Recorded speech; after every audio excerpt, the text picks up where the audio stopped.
Okay, what's up? I've been doing the inverse on the beginning again. I don't know. This keeps slipping in my mind to do to the intro first. All right. Well, doesn't matter. Doesn't matter. Today is Tuesday because I'm recording. I'm pre-recording again. So this is Tuesday. This is Tuesday. So I'm recording this on Monday. All right. So welcome to the Be Your Own Hero Show. I'm your host. I'm Sekou Wright. I am a professional creative, and I am a motivational speaker. A motivational speaker. A motivational speaker. Let me just live that for a minute. Motivational speaker. I got two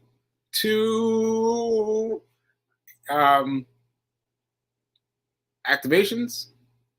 Let's call them activations. Two activations for now. Thus there will be more soon. All right. Coming up soon. First one is in this month. Oh my goodness, this month. I gotta get ready. All right. So anyway, I am grateful for the opportunity.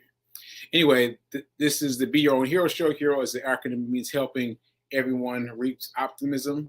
You see what I'm already carrying something. You see I'm already carrying something. So let me hide that. And I'm your host. I said that already. So shout out to New Thought Media Network. This is not just me on my camera phone somewhere. This is a network. New Thought Media Network is huge. It is huge. I mean, like if you could see the back end, you would see how large this thing is. The New Thought Media Network is a huge network. Please check out some of the other offerings on their website. Go to newthoughtmedia.org. All right, so shout out to them for allowing me to to do this show as someone who has just had a stroke. Because for me, I feel some kind of way about how I'm doing certain things, how I'm doing certain things with my body, doing certain things with my words. So I feel it. I'm telling you, I feel it. But you all don't feel it. You all keep encouraging me, so I'm gonna keep doing it right here with you. All right. So my disclaimers: I'm not a personal trainer, and I'm not a financial advisor. Take what I say as a point of entry and get on the track. All right. Well, now that we are ready, it's time to do the dice. I didn't do the dice yesterday because I was doing the special report. Let me grab my dice.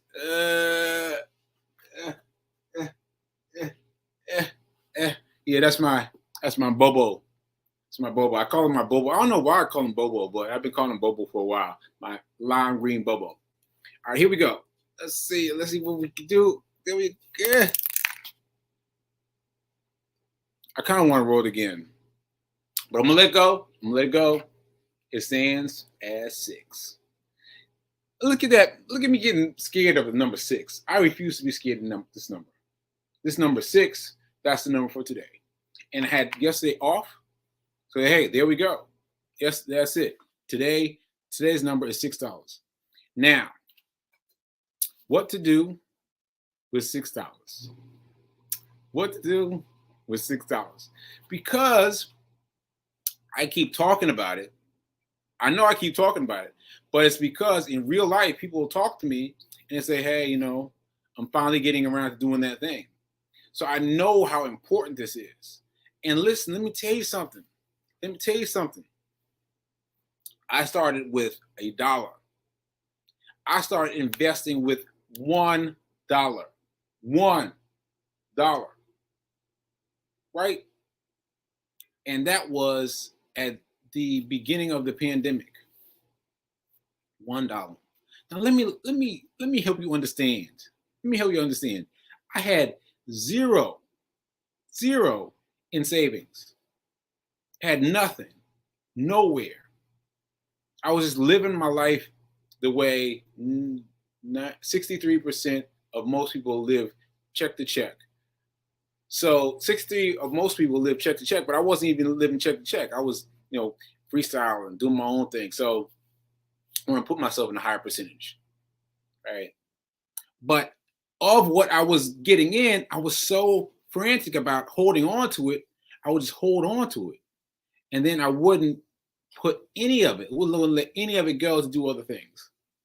So I bet $1 on the stock exchange. I still remember it was Cash App, $1. And I was terrified.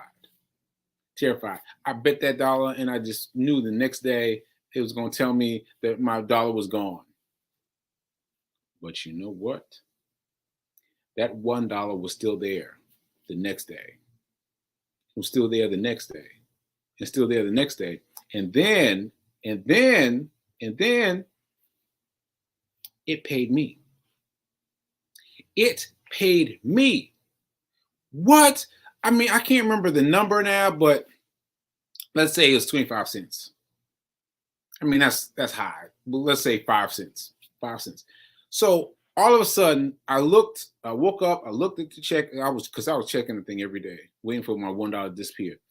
I looked and I saw that it had paid me cents on a dollar. I was like, wait a minute. Wait a minute. I don't have to have any of the things that they tell you have to have. I don't have to have a full share. That I can have a partial share. I can have $1 partial share of some other stock that costs more. That costs, I don't know, let's just say it's $50. I own $1 off of a $50 stock. So I only own a small, very small percentage of it. But even with that small percentage, they pay me. They pay me. And then I got scared. I mean, I got hype. I got hype. I mean, not say scared, hype. I got hype. I was like, what? What are you kidding me? And so then I put $2 in just to see. And then the next 3-month cycle, I got paid a little bit more. A little more. And I was like, oh, there's something to this now. And I don't know if you've been here long enough to have heard me talk about this or not. But this is what happened. Me talking about this is what created this show. And your willingness to listen to me talk about me growing with money has been what you want. It's what you want, right? And I'm telling y'all, this is where the stuff is getting real.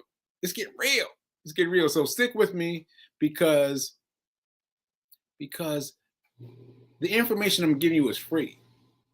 And because it's free, you're going to devalue it.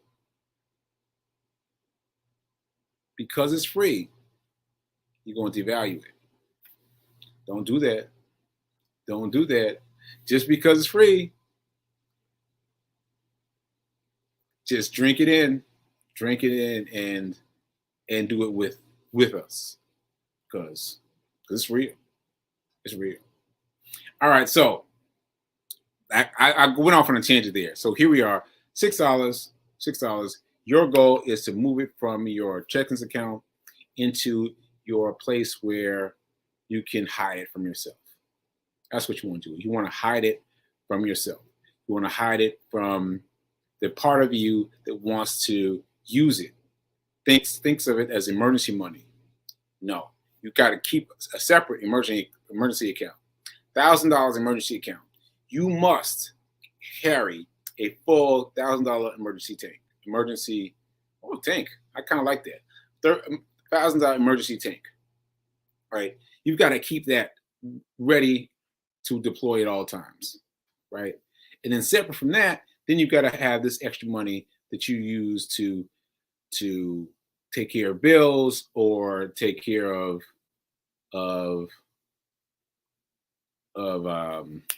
investments or whatever you want.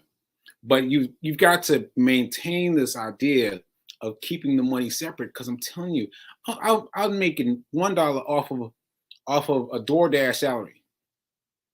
Off of a DoorDash salary. Now my mind was saying, well, I don't know, I gotta wait till I get some money, then I can invest. Right? I gotta wait until I get some money, then I can invest it. Right? But That's the wrong way to look at it. That's the wrong way to look at it, because if you wait until you have money to invest money, what are you? What are you? If you wait until you invest money, if you wait to invest money until you have money, what are you? You're an amateur. You're an amateur, right? You're an amateur spending boku bucks, expecting yourself to get it right now, but this is your first time, right? You've got to get good at something. You got to get good at investing. You got to start practicing now. When with your DoorDash delivery money, you got to start then, so that you know what to do with 50 bucks. You'll do 25 bucks. You'll do 20 bucks. And then when you're making 2,000, 5,000, 6,000, then you already know what to do with it. You already know what to do with it. You don't want to wait until you got money coming in and you don't know what to do with it. You don't know. You don't know. So, all right. Anyway, I keep going off on these tangents today. I don't know what's going on with me today. All right. $6. You want to move this money into someplace where you can't have access to it. That's what you got to do. Now, the book. All right. So I was leaving Fee King's house, and this book title jumped out at me. Oh, let me make sure Fee King is on her way, making sure she's good. Okay, so she's through Lincoln Tunnel. She's in here soon. So I gotta wrap this up, right? But this book rang out to me, and I asked her about it, and she gonna play me. She gonna play me like she just read it. Like I was like, "What's this book about?" She gave me answer. One of those answers that ain't really an answer. I was like, "All right, well, I'm gonna pick it up myself." I picked it up myself, and man, this book has already changed my life. You ready for it? Ready for it? 80 proven ways to become a millionaire. 80 proven ways to become a millionaire. All right? All you need is 2 or 3. All you need is 2 or 3, and he's giving you 80. Now, I've only read a part of chapter 2. Yeah, part of chapter 2. No. Yes, part of chapter 2. And it's winning. It is winning. So let me tell you this. Most of these books reference other books, because what you find is at a certain level of learning how to think about money, all the thoughts are the same. They're phrased in different ways. They are articulated differently, but it's the same information. It's the same information. Things that you're getting from me are the same things you're getting from everybody else. So take my word for it, but don't just take my word for it. Go find out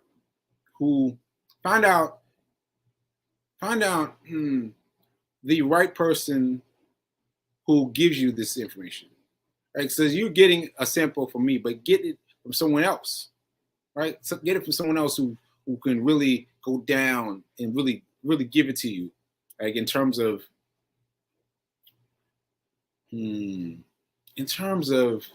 like longevity. They've been doing this for a long time. Like, look at the size of this book. This is a serious book, right? So anyway, he mentioned a book. I'm gonna tell you the name of it. This is chapter 2. Chapter 2. First part of chapter 2 is, all right. The book is The Richest Man in Babylon. The Richest Man in Babylon by George S. Clason. The Richest Man in Babylon by George S. Clason. All right. Now, this is what he mentions in this book. I went and checked my phone. I already had it. I've already downloaded the sample chapter of this book. I started reading it immediately. But this is what he said. Basically, it's about a young man in Babylon, and this one person became rich and generous more than all of his friends. And all of his friends are wondering, how did you become so wealthy and generous when we grew up poor like you did? Because the kid grew up poor. And he just talks about how he did it. And let me tell you the one thing. All right. So here we go. This is what he learned from the richest man in Babylon. This is what Paul S. Damaso learned from the man in Babylon. A part of all I earn is mine to keep. A part of all I earn is mine to keep. Now, that's important because I tried to paraphrase it yesterday, but I didn't get it quite right. This is it. A part of all I earn is mine to keep. That's it. I mean, that's the whole book. That's the whole book. That's the whole book. Like everything else stems from that. A part of all you earn is yours to keep. What does that mean? What does that mean? That means that every amount that comes across your desk, you're allowed to keep some of that. Keep some of that for you. For you. You got to pay yourself first. You got to pay yourself first. If you don't pay yourself first, you will spend all your days, the days of your life paying other people. You got to pay yourself first.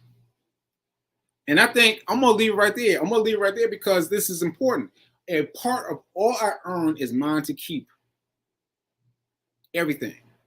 If you got a bill for $1,000 and you get $1,000, you want to pay that bill less than $1,000.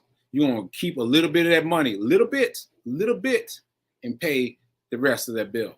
So, like, you know, pay 900, but 990,000.